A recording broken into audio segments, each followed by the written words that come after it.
आज जो है मैं आप लोग के लिए इम्पोर्टेंट क्वेश्चन लाया हूँ केमिस्ट्री का, जो जो आने वाले एग्जाम के लिए बहुत ही इम्पोर्टेंट है। तो देखिए क्वेश्चन कौन सा है। यहाँ मैंने 1 2 3 4 क्वेश्चन लिखा हुआ है।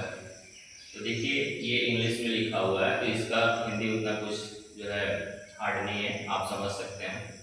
बस इसमें वर्ड देखिए कि कौन कौन से वर्ड यूज हुए हैं। जो वर्ड यूज हुए हैं उनको मैं पहले एक्सप्लेन कर रहा हूँ, फिर उसके बाद इस क्वेश्चन को सॉल्व कराया जाएगा। इसमें मैं ये यूज करूंगा Z equal to E equal to P। अब ये Z क्या है? Z ये रिप्रेजेंट करेगा एटॉमिक नंबर को, एटॉमिक नंबर। और E क्या प्रेजेंट करेगा इसमें? Number of electron, number of electron.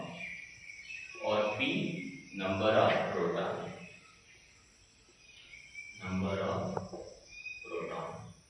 तो Z atomic number, E number of electron और P नंबर ऑफ प्रोटॉन।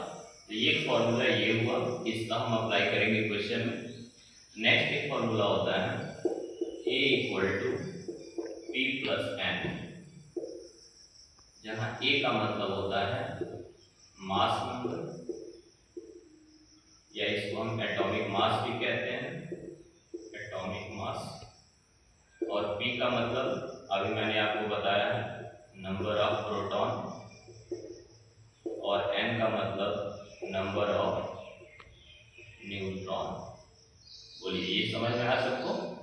तो आपको फॉर्मूला जो है ये याद होना चाहिए। अब यहाँ से देखिए साइड चेंज करके हम ये भी लिख सकते हैं N equal to A minus P। N का मतलब न्यूट्रॉन, नंबर ऑफ न्यूट्रॉन अगर पूछेगा तो मास नंबर में से प्रोटॉन को क्या कर देंगे? माइनस कर देंगे। इसको और थोड़ा चेंज करना चाहेंगे तो एक फॉर्मूला और मिल जाएगा A माइनस Z। मतलब न्यूट्रॉन, नंबर ऑफ न्यूट्रॉन जब पूछेगा क्वेश्चन में, मास नंबर दिया हो और एटॉमिक नंबर दिया हो, तो मास नंबर में से एटॉमिक नंबर को माइनस कर देंगे तो नंबर ऑफ न्यूट्रॉन मिल जाएगा। तो ये इसका कंसेप्ट था, जो कंसेप्ट आपको जानना जरूरी है इस क्वेश्चन को सॉल्व करने से पहले। अब देखिए क्वेश्चन कितना इजी सॉल्व होगा। क्वेश्चन देखिए पढ़ रहा हूं। An atom has atomic number, atomic number it means क्या है ये? Z। फर्स्ट क्वेश्चन देखिए सॉल्व करना है। क्वेश्चन नंबर फर्स्ट में क्या गिवन है? तो Z equal to 17, atomic number 17। Mass number, mass number को A से रिप्रेजेंट करते हैं, A इक्वल टू 35। पूछा क्या है?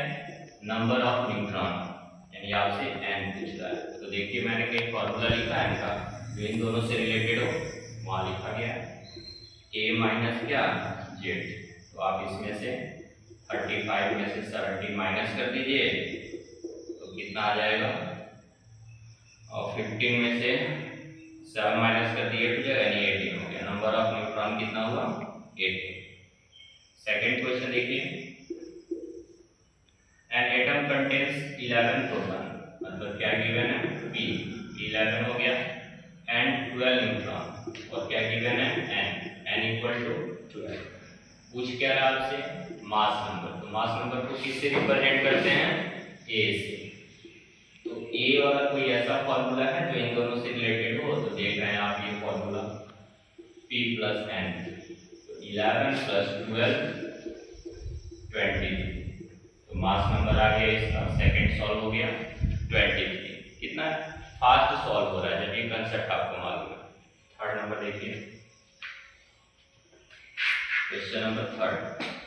The mass number of an atom is 40।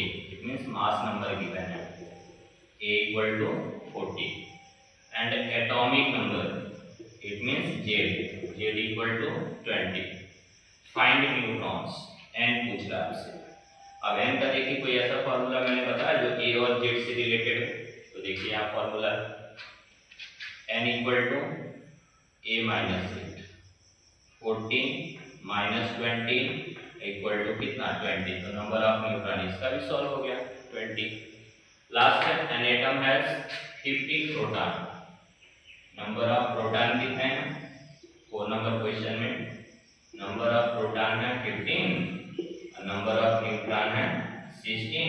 अब पूछ रहा है इसमें एटॉमिक नंबर भी पूछ रहा है और मास नंबर भी पूछ रहा है।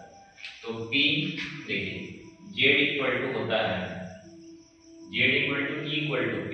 तो हमें P मालूम है तो Z इक्वल टू P होता है, तो हम यहाँ से लिखेंगे कि Z जो है वो कितना हो गया 15। इट मीन्स एटॉमिक नंबर 15 हो गया। मास नंबर पूछा है तो मास नंबर को A से रिप्रेजेंट करते हैं, तो A equal to P plus N होता है। P भी गिवन है N भी गिवन है, तो 15 प्लस 16 प्लस कर दीजिए 31। ये मास नंबर भी आ गया। ये बहुत ही इंपॉर्टेंट क्वेश्चन है। किसी भी एग्जाम में अगर उसमें केमिस्ट्री से रिलेटेड क्वेश्चन उस एग्जाम में अगर आता है तो एटॉमिक नंबर और मास नंबर से रिलेटेड क्वेश्चन इसी टाइप के उसमें पूछे जाते हैं। तो आप इस कंसेप्ट को याद रखिएगा, बहुत ही ईजी है।